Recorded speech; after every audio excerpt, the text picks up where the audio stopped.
सहाबी रसूल रात को अपने घर में आराम फरमा रहे थे और उन्हें प्यास लगती है तो वो अपनी बीवी से पानी मांगते हैं। उनकी बीवी पानी लेकर आती है तो वो सहाबी सो चुके होते हैं। वो औरत इतनी खिदमत गुजार थी कि पानी लेकर खड़ी हो गई। जब रात का काफी हिस्सा गुजर गया तो सहाबी की आंख खुली तो ये देखकर हैरान रह गए कि उनकी वफादार बीवी पानी लेकर खड़ी है। पूछा, तुम कब से खड़ी हो?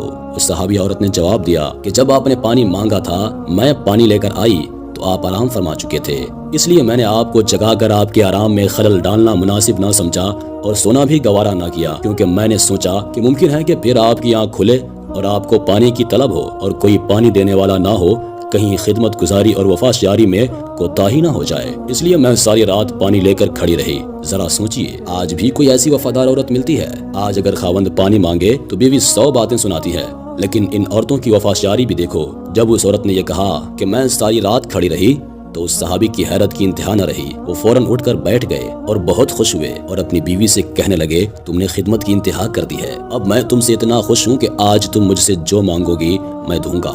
सहाबिया ने कहा, मुझे किसी चीज की जरूरत नहीं है, बस तुम राजी रहो और खुश रहो। लेकिन जब सहाबी ने बार बार जिद की तो औरत ने कहा, अगर मेरा मुतालबा पूरा ही करना चाहते हैं तो मेहरबानी करके मुझे तलाक दे दीजिए। जब उसने ये अल्फाज कहे तो सहाबी के पाँव के नीचे से जैसे जमीन ही निकल गई हो। वो हक्का बक्का और हैरान रहकर अपनी बीवी का मुंह देखने लगे कि ये क्या कह रही है। इतनी खिदमत गुजार बीवी आज मुझसे तलाक का मुतालबा कर रही है। चूंकि मैं ये वादा कर चुका हूँ इसलिए तेरा मुतालबा तो पूरा जरूर करूंगा, लेकिन पहले चलते हैं रहमत आलम सल्लल्लाहु ताला अलैहि वसल्लम की खिदमत में। आपसे मशवरा करने के बाद जो फैसला होगा उस पर अमल करूंगा। चुनांचे सुबह सादिक का वक्त हो चुका था। ये दोनों मियाँ बीवी अपने घर से निकलकर रहमत आलम सल्लल्लाहु ताला अलैहि वसल्लम के हुजरा की तरफ रवाना हो गए।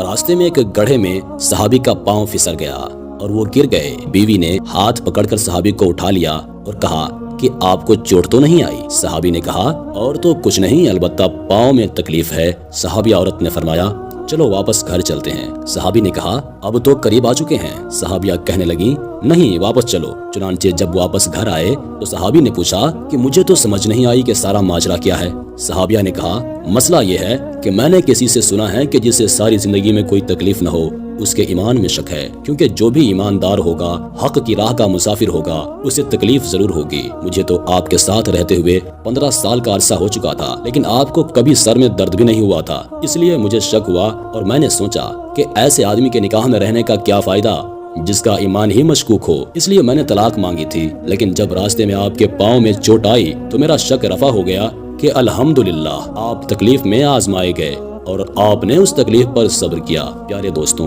ये थे सहाबा। आजकल की औरतें अपने शौहरों से जेवर, कपड़े और दूसरी चीजों के लिए तो बड़ा जिद करती हैं, लेकिन अफसोस कि नमाज और दीन इस्लाम के लिए कोई भी जिद नहीं करती। अल्लाह ताला हिदायत दे। हम ये उम्मीद करते हैं कि आज की वीडियो आपको पसंद जरूर आई होगी।